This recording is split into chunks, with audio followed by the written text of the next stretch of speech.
Okay, welcome to session 14, part E. Okay, in this session, I'm going to explain strategy 7, which the book at times calls it the bubble concept. I'm going to call it the concept of an emissions market where companies can buy and sell their rights to emit.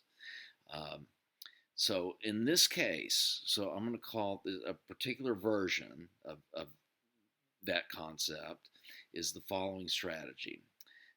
Calling it strategy 7. The government says to each of the companies, says first to A, you can emit 7,500, B, you can emit 15,000, C, you can emit 22,500. By the way, if you add up these numbers, you get 45,000. Before they were emitting 90,000. So this is just like the other strategies. It's going to reduce the emissions by 45,000. Okay. Um, now, so this is just like strategy 2, which we call the command and control strategy, but this has a different, an extra wrinkle to it.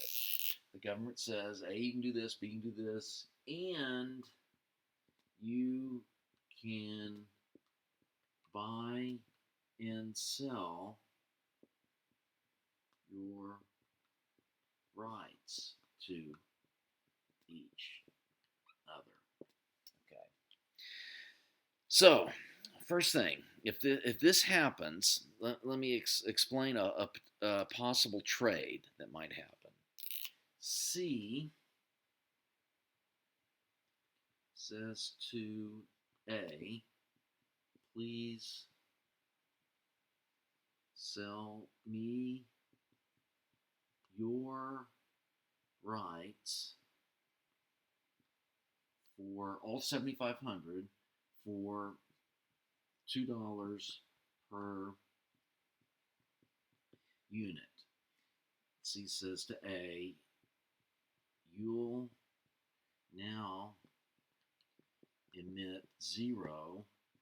I'll get to emit my original 22,500 that the government said I could emit, plus I'm buying these rights for 7,500 more. I'll get to emit 30,000. Okay. Is this a good deal for A? Okay. A, to get to sell these, if they sell these rights, that means now you can emit 0. To go down further, he has to pay the cost of reducing this. So this costs A $7,500. Before they had the right to emit 7,500, now they're losing that right. They've got to emit 7,500 less, reduce that emission. You got to pay $1 per unit, so that's going to be a total of $7,500. Okay, this costs A 7,500, but A gets under the deal 15,000 from C. Okay, the reason it's 7,500 and they're paying $2 per credit. Okay, this is a good deal for C because C says, well, what? Look, we got to get this down. If we're emitting 45,000. We got to get it down to 22,500. That's going to cost us $3 for each one we do. But if instead we can get this number up by 7,500, that's 7,500 fewer units we've got to eliminate. So before that would cost $3 per unit. So it would have cost $3 times 7,500. But instead, if we buy it with these units from A, it only costs us $2 per unit. So this saves C 75 times $3, but costs C 7,500 times 2. So basically a profit from this deal of 7,500 times $1. Okay, so it's a good deal. Okay, so A wants to make this deal, so does C. Okay, now let's see if I have a room on the board. But now, okay, C is still emitting. Okay, C has the rights now to emit 30,000. Okay, for it's emitting 45,000, so somehow it's got to reduce that 45,000 by 15,000 or buy more rights. Okay, now if it reduces that 45,000 by 15,000, it will cost 15,000 times 3. Instead, C could buy the rights from B, okay, and maybe there's a deal. So in fact, here's a possible deal. It was C says to B, please sell me your rights to emit 15,000 for $250 per unit. Okay. B says that's a good deal for me because before, to reduce that 15,000 to 0, it only cost me $2 per unit. So it's only going to cost 30,000 to me, but I'm going to get 15,000 times 250 back. So that's going to be a profit. B says B earns profit of 30,000 times 50 cents for this deal. Okay, is it a good deal for C? C says, well, if I instead reduce my emissions by 15,000, it's going to cost $3 per unit. Instead, if I just buy credits, it only costs $250 per unit. This is a good deal for me. C earns profit of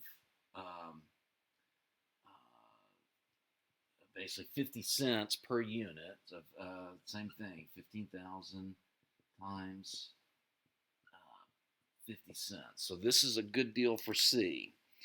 Okay, so B and C both want to make this deal. Okay, I'm going to have to erase this. The end result from this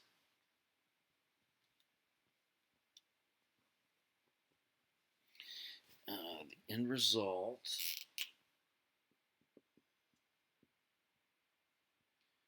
from all these deals is A emits 0, B emits 0, and C emits 45,000, the original amount. Okay. A pays 15,000 in costs because he's reduced his amount from 15,000 to 0 times $1 for each unit. So he pays 15,000 in costs, but earns 7,500 from C. Okay. B pays, okay, he reduces his 30,000 to 0. B pays 60,000 in costs. So it reduces 30,000 times $2 in cost, but earns, and what did I say? Earns um, 15,000 times 250, which equals 37,500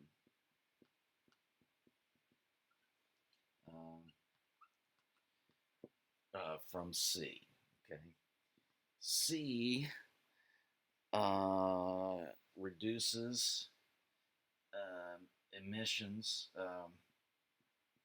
cuts emissions by zero, so pays no cost to reduce the emissions, but um, pays A 7,500,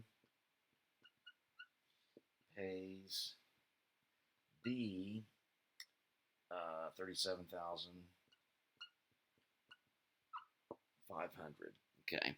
Now the key is note that this looks like strategy 2, but it ends up being efficient. It looks like strategy 4, 5, or 6 because we get A to emit 0, B to emit 0, C emits 45,000. We cut emissions at the companies who can do it most cheaply. Okay.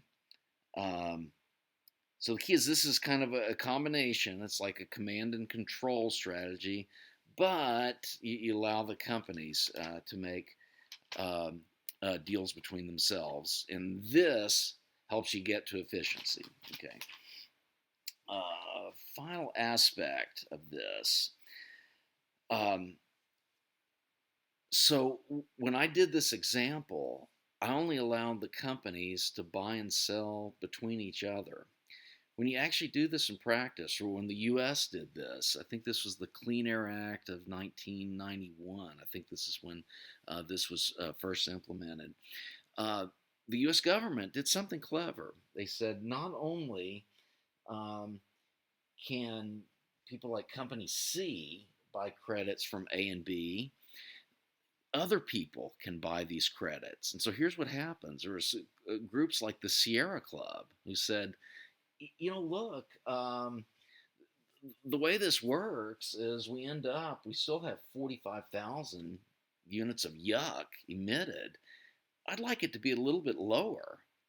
So what the Sierra Club could do is they could bid up these amounts from C. The Sierra Club could go to A or B and say, hey, I'll pay you a little more for those units. And they could buy, say, 10 more units, which would cause C to have to reduce the emissions by the usual way, by paying these $3. Not only that, the Sierra Club might even offer C to buy some. So the key is, if you allow groups like the Sierra Club to do this, before we got emissions down to 45,000, if the Sierra Club is going to buy, say, 10 more units. Oh, and then by the way, what the Sierra Club does with these credits is they just throw them away. So we don't want any more pollution to